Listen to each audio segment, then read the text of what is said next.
नमस्कार दोस्तों, हर्षित द्विवेदी एजुकेशन द्वारा बनाया गया और एक वीडियो में आपका स्वागत है। मेरा नाम है विनीत सागर। दोस्तों, आज इस वीडियो में हम डिस्कस करेंगे mock questions for prelims 2021 December 1st and 2nd week का 5 क्वेश्चंस जो करंट अफेयर से रिलेटेड है, जो करंट इवेंट से रिलेटेड है, जो यूपीएससी प्रीलिम्स 2021 प्रिपरेशन में आपका काम आएगा, मैं लेके आया हूँ आप लोगों के लिए। तो बिना टाइम वेस्ट के आगे चलते हैं। आगे जाने से पहले दोस्तों, लेक्चर की पीडीएफ चाहिए तो टेलीग्राम चैनल ज्वाइन कर सकते हो, जिसका लिंक नीचे प्रोवाइडेड है। हमें सपोर्ट करने के लिए आप चैनल के मेंबर बन सकते हो, ज्वाइन बटन दबा। Question number 1, which of the following rail links between India and Bangladesh are operational at present. Video post कीजिए और आंसर बताइए। पांचों में से कौन कौन सा ऑपरेशनल है एट प्रेजेंट, ये बताना है आपको। आई होप आपने आंसर दे दिया होगा। Now the answer is option E, all of the above. देखो दोस्तों, बहुत ही इंपॉर्टेंट क्वेश्चन है। प्राइम मिनिस्टर नरेंद्र मोदी जी और बांग्लादेश पीएम शेख हसीना जी के बीच में एक वर्चुअल मीटिंग हुआ था, जिसमें 4th स्टेटमेंट जो लिखा है हल्दीबारी चिलाहटी लाइन का इनॉग्रेशन हुआ है।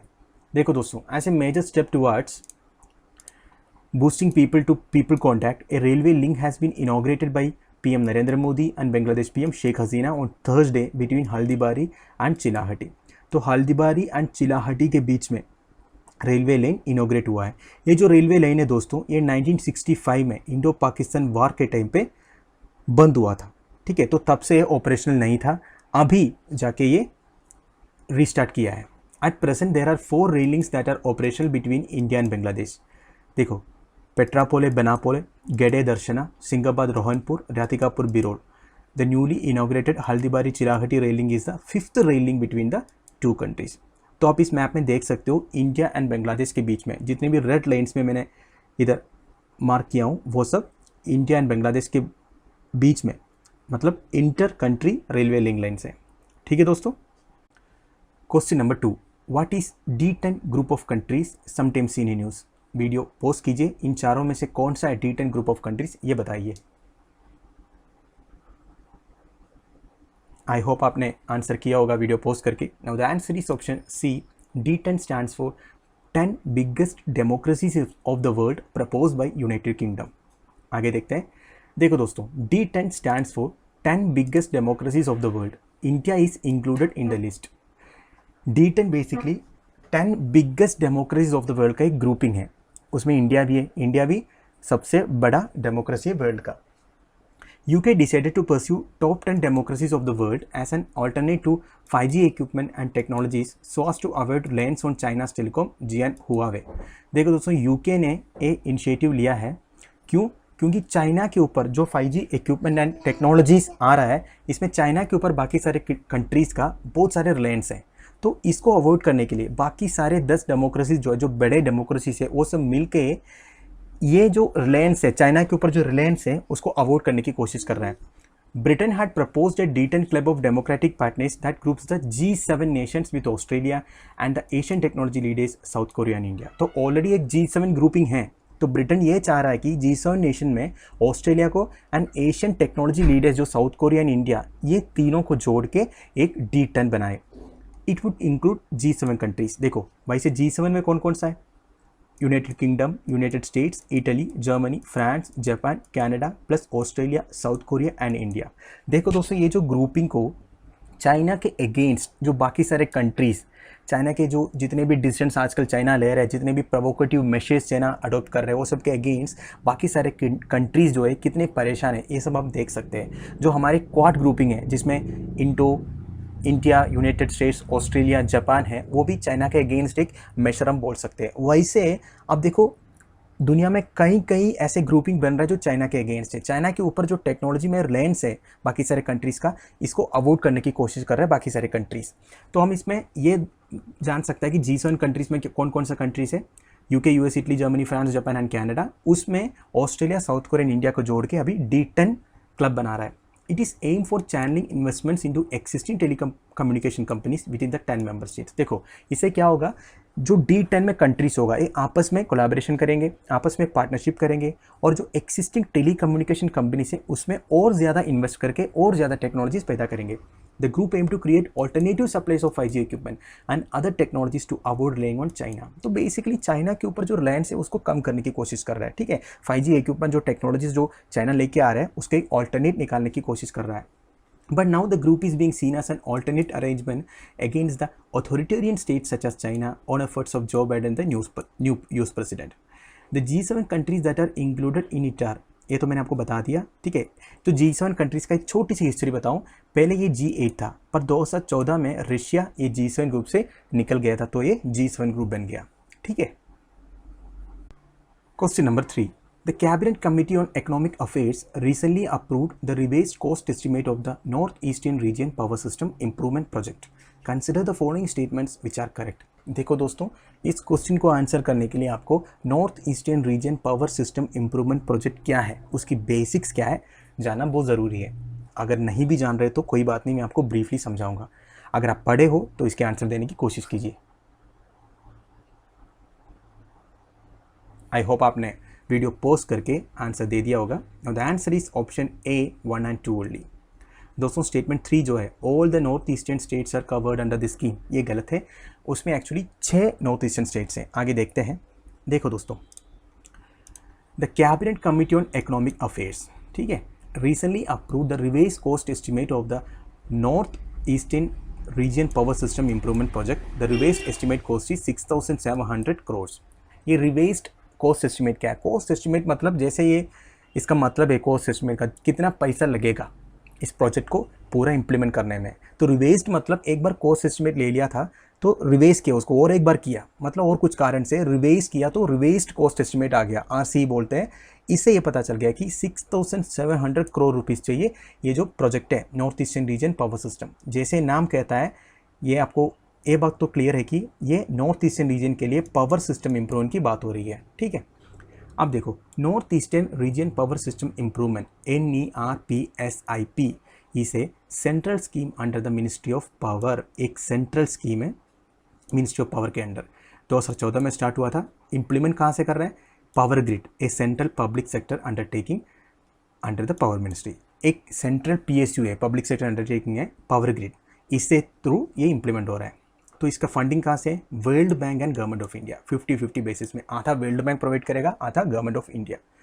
The roots of NERPSIP scheme lies with the Pasighat proclamation on power. अब पासीघाट प्रोक्लेमेशन ऑफ पावर क्या है? 2007 में दोस्तों देखो, it was release during the first sectoral summit of North Eastern Council at Pasighat in Arunachal Pradesh. 2007 में अरुणाचल प्रदेश के पासीघाट में नॉर्थ ईस्टर्न काउंसिल जो है इसका फर्स्ट सेक्टरल समिट हुआ था, तब ये पासीघाट प्रोक्लेमेशन ऑफ पावर जो है अनाउंस किया था। According to the recommendations of the summit, मतलब पासीघाट समिट के रिकमेंडेशन में ये डिसाइड किया, एक सब ग्रुप वाज कॉन्स्टिट्यूटेड, एक सब ग्रुप कॉन्स्टिट्यूट किया।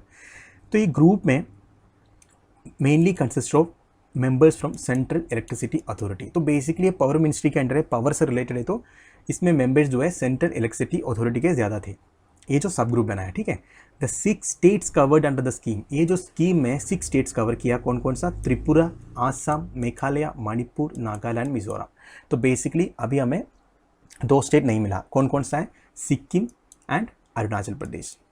Another separate scheme was sanction for Sikkim and Arunachal Pradesh under the summit. देखो, ऐसा नहीं कि छोड़ दिया, पर ये जो अरुणाचल प्रदेश एंड सिक्किम को और एक अनदर सेपरेट स्कीम में डाल दिया। इसका नाम है comprehensive scheme for strengthening of transmission and distribution in Arunachal Pradesh and Sikkim.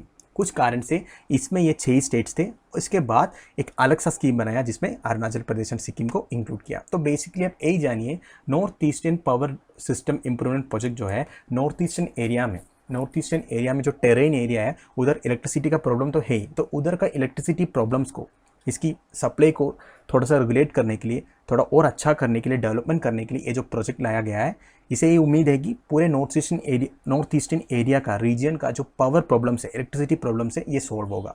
तो बेसिक्स मैंने आपको बता दिया। तो हमारा आंसर में 1 and 2 only, all the north eastern states are covered under this scheme जो लिखा है ये गलत है, क्योंकि 2 स्टेट इस स्कीम में नहीं है, दूसरा स्कीम में है Arunachal Pradesh and Sikkim. Question number 4, ये क्वेश्चन ज्योग्राफी से रिलेटेड है, पर दोस्तों ये करंट इवेंट से रिलेटेड है। The recent western disturbance is responsible for an increased amount of snowfall in Jammu and Kashmir, Himachal Pradesh, Uttarakhand and rapid dip in Delhi's temperature. Consider the following statements which are correct. Video pause कीजिए और answer बताने की कोशिश कीजिए।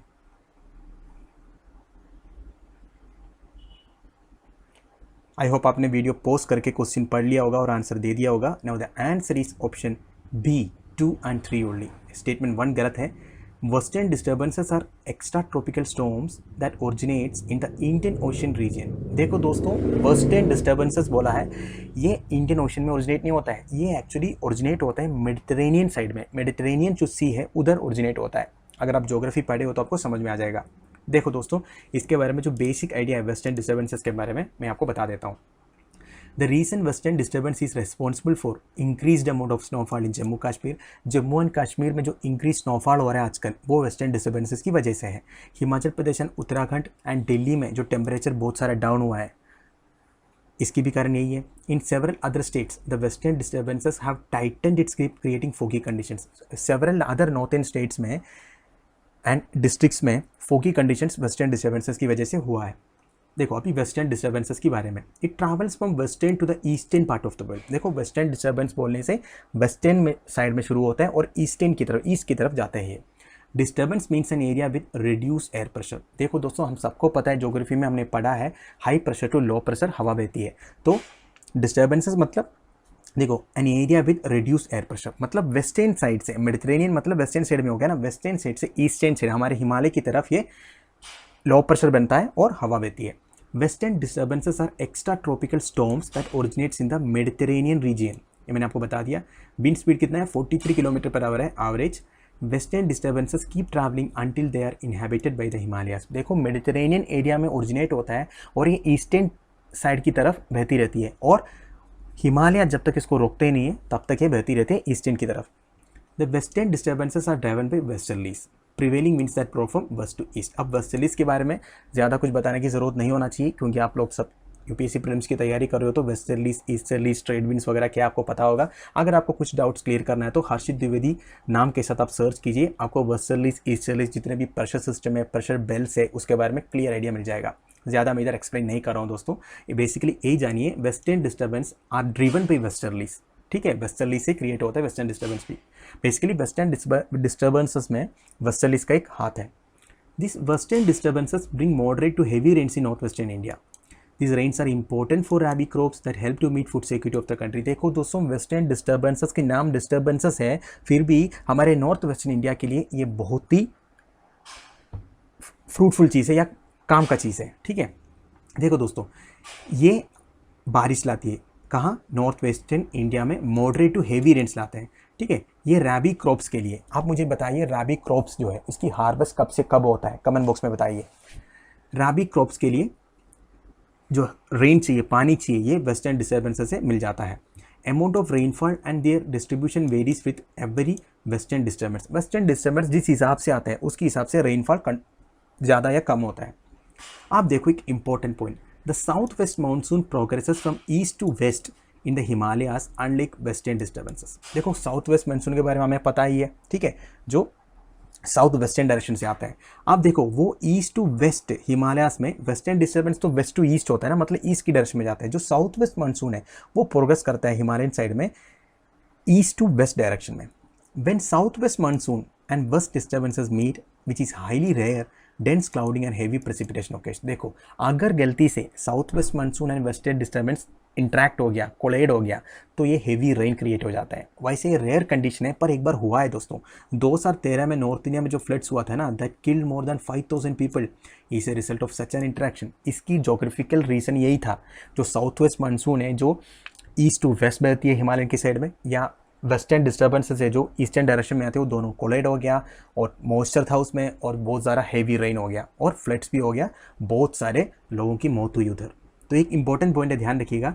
तो हमारे क्वेश्चन में स्टेटमेंट 1 ये था, western disturbances are extra tropical storms that originates in the Indian Ocean region. बिल्कुल गलत है दोस्तों, बिल्कुल गलत है।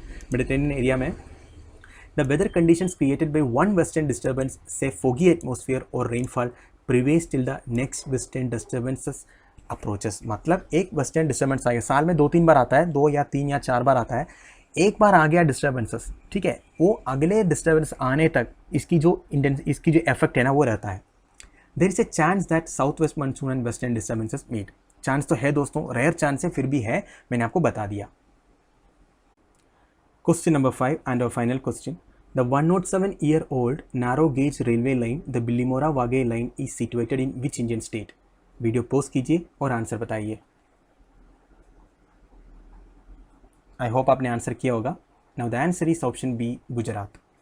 देखो दोस्तों, इस तरह की क्वेश्चन भी अपने यूपीएससी के लिए इंपॉर्टेंट है, क्योंकि एक या दो क्वेश्चन आ जाता है जो करंट इवेंट से रिलेटेड रहता है। ऐसा कोई जगह, ये कौन से स्टेट में, ऐसे भी पूछा जा सकता है। तो इस तरह के भी न्यूज़ को भी छोड़ मत दीजिए। देखो, the Billimora Waghai line is a 107-year-old narrow gauge railway line in Gujarat. तो बेसिकली गुजरात में नारो गेज है। देखो दोस्तों, ये नारो गेज होता क्या है? देखो, रेलवे लाइन्स को तीन तरह में आप डिवाइड कर सकता है, ठीक है। मतलब रेलवे लाइन की जो विड्थ है ना दोस्तों, मान लो ये रेलवे लाइन है, ठीक है, आजकल की रेलवे लाइन ये है। अब इसकी जो विड्थ है, ब्रॉड गेज अगर बोला जाएगा तो करीब 1700 मिलीमीटर तक हो सकता है। इससे जो छोटा है, जो पहले चलता था, वो मीटर गेज था, ठीक है। इससे और छोटा जो है, उससे पहले जो चलता था, वो है नारो गेज। तो ये नारो गेज जो है 100 साल पुराना है। तो 100 साल पुराना मतलब आप सोच सकते हो कितना पुराना है, ठीक है। 2018 में it was one among the 5 routes put forth by the Indian Railways for preservation. देखो, एक हिस्टोरिकल इंपॉर्टेंस था इस रेलवे लाइन को, इसलिए इंडियन रेलवेज ने 2018 में डिसाइड किया था कि इसको एक as an industrial heritage preserve करने के लिए। पर अभी इसको पूरी तरह स्क्रैप कर रहे हैं, क्योंकि इकोनॉमिक कॉन्स्ट्रेंट्स है। मतलब ट्रेन तो चल रहा है, पर रेलवेज को बिल्कुल प्रॉफिट नहीं है। द लाइन वॉज स्टार्टेड, इसका थोड़ा हिस्ट्री देख लेते हैं। ये लाइन एक्चुअली स्टार्ट किया था गेकवाद डायनास्टी, जो प्रिंसली स्टेट ऑफ बड़ौदा का रूल करते थे 1913 में। ये रेलवे लाइन का कंस्ट्रक्शन पूरा ब्रिटिशर्स ने किया था। ऑपरेट करता था गेकवाद बड़ौदा स्टेट रेलवे, जिसको GBSR बोलते हैं, own by Sayajirao Gaekwad III, राजा का नाम है। GBSR was own by princely state of Baroda. It was use by Gaekwad rulers to transport precious sagwood from forest. उस टाइम पे फॉरेस्ट में जो सैगवुड्स होते थे, सैगवुड्स मतलब दोस्तों टीक है ना, TEAK, टीक वुड्स, इसी को बोलते हैं सैगवुड। उसको फॉरेस्ट से ट्रांसपोर्ट करने के लिए, कुछ भी पर्पस के लिए, इंडस्ट्रियल होगा या घर बनाने का, कोई बिल्डिंग बनाने का, ठीक है, वो सब काम के लिए इसको ट्रांसपोर्ट करने के लिए जो रेलवे लाइन्स को यूज़ करते थे, 100 साल पुराने की बात कर रहा हूँ मैं। इंडिपेंडेंस के बाद GBSR merge with western railways. GBSR जो है इंडिपेंडेंस के बाद 1947 के बाद वेस्टर्न रेलवे के साथ मर्ज हो गया। A narrow gauge train powered by steam engine was running in the route for more than 24 years. मतलब इंडिपेंडेंस के बाद भी एक नैरो गेज क्या है, मैंने आपको बता दिया, सबसे कम जो विड्थ है, ठीक है। तो ट्रेन भी उसी हिसाब से कम हो गया। ऐसा नहीं आजकल जो ट्रेन चल रहा है वो जाके मीटर गेज या नैरो गेज में चलेगा। आजकल जो ट्रेन चल रहा है उसकी व्हील भी उसी हिसाब से बनाया हुआ है ब्रॉड गेज में चलने के लिए, ठीक है। वो मीटर गेज या नैरो गेज में नहीं चल सकता दोस्तों। ये narrow gauge train powered by steam engine was running 24 साल तक। इंडिपेंडेंस के बाद स्टीम इंजन, जो पुराने स्टीम इंजन है, जो कोल यूज़ करते थे पावर के लिए, कोयला, तो स्टीम इंजन से एक ट्रेन चल रहा था उसी रूट पर, ठीक है। इसके बाद क्या किया, it was then put on display in Mumbai Churchgate station as a railway heritage. Basically एक म्यूजियम में डाल दिया। अब मुंबई में जाओगे चर्च गेट स्टेशन में, उधर आपको दिखाई देगा स्टीम इंजन और ये पुराना GBSR जो ट्रेन चलाता था उसको, राइट दोस्तों। तो बेसिकली मैंने आपको बिल्लीमोरा वागे लाइन का थोड़े से हिस्ट्री बता दिया। तो याद रखिएगा, बिल्लीमोरा वागे लाइन है गुजरात में। तो दोस्तों, हमारे मॉक क्वेश्चंस फॉर प्रीलिम्स इधर खत्म हो रहा है। दिसंबर 1st या 2nd वीक में कुछ क्वेश्चंस छूट गए थे, इसलिए मैंने ये 5 क्वेश्चन एडिशन आपको दे दिया। कल या परसों से मैं कोशिश करूंगा कि हर दिन आपके लिए 5 क्वेश्चंस लेके आऊँ, जो आपकी UPSC प्रिपरेशन, प्रीलिम्स प्रिपरेशन में काम आएगा। तो दोस्तों, मैं उम्मीद करता हूँ कि आप लोगों को कुछ सीखने को मिला होगा। आप लोगों की वैल्यूएबल सजेशंस, कमेंट्स वगैरह आप कमेंट बॉक्स के थ्रू मुझे बता सकते हो। Thank you for watching. Bye bye, have N